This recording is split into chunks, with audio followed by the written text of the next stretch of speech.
Welcome to another edition of Let's Turn This Box Truck into an RV. Today is March, I don't know, 28th, I think. It's a Thursday morning, and we're getting ready to go out and spend the night down in Galena, Illinois.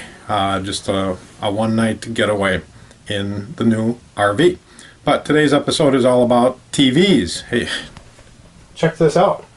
I got a new TV and I got it mounted and it's working just great, other than the fact that I've got some awful soap opera on right now, but that's besides the point.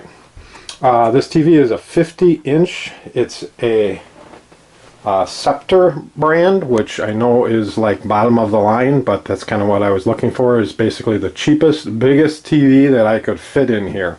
That way if it goes bad, you know, I'm not out too much.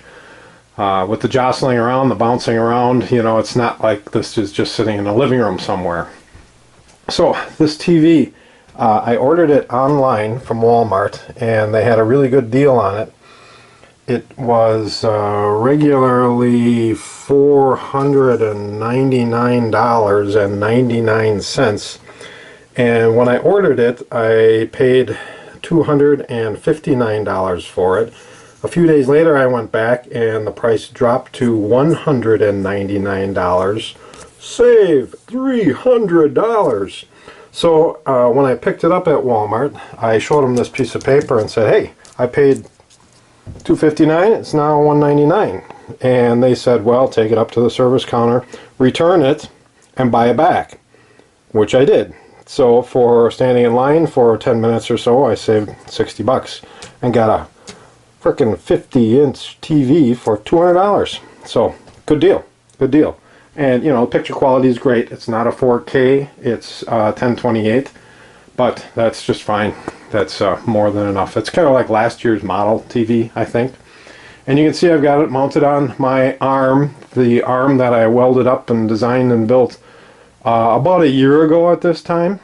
So this project's taken a little bit of time, but I'm really happy with the arm. I'm going to show you behind it first here. Let's get up on the bed and you can see how I've got this set up.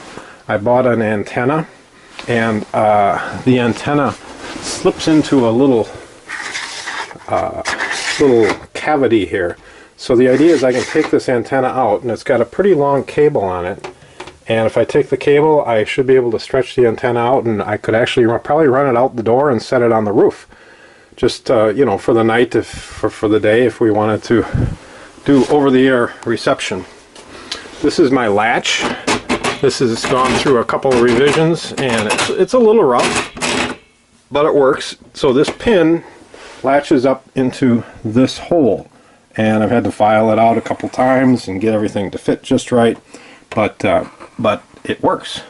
So my bracket, as you can see, swings around. This TV weighs around 30 pounds, but you see I'm moving it around here. It's solid as a rock. This thing is really very solid.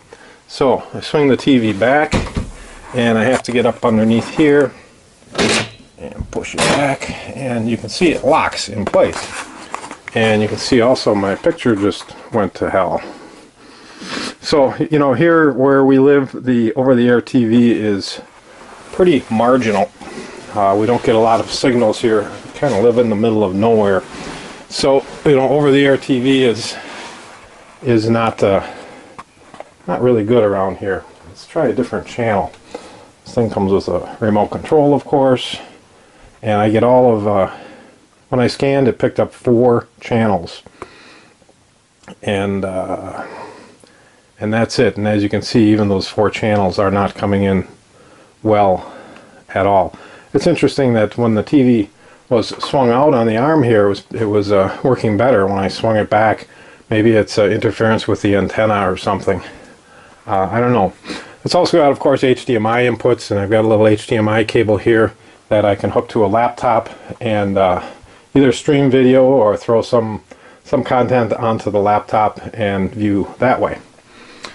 And the other thing I wanted to show you is my little stop here. I gotta still snug this up a little bit, but I made this bracket, and it's out of pretty heavy steel, and it's bolted here and here, and it's got this adjustable bolt here which is basically the stop. So if I pull this down again, pop the TV out, bring her around, you'll see how this stop engages with the wall just before the TV smashes into the cabinetry here. So the stop is working out quite nicely as well. So this whole bracket, like I said, it's gone through a few iterations, but I'm really happy with it. The idea is you can swing it out here, of course, sit back here, watch a bad soap opera with a good picture quality, or you can bring it back here and lock it in place and watch a bad soap opera. Lousy picture quality. Alright, there we go. So that's it for today. I just wanted to show you this whole TV and TV mount and my $199 50-inch TV. Until next time.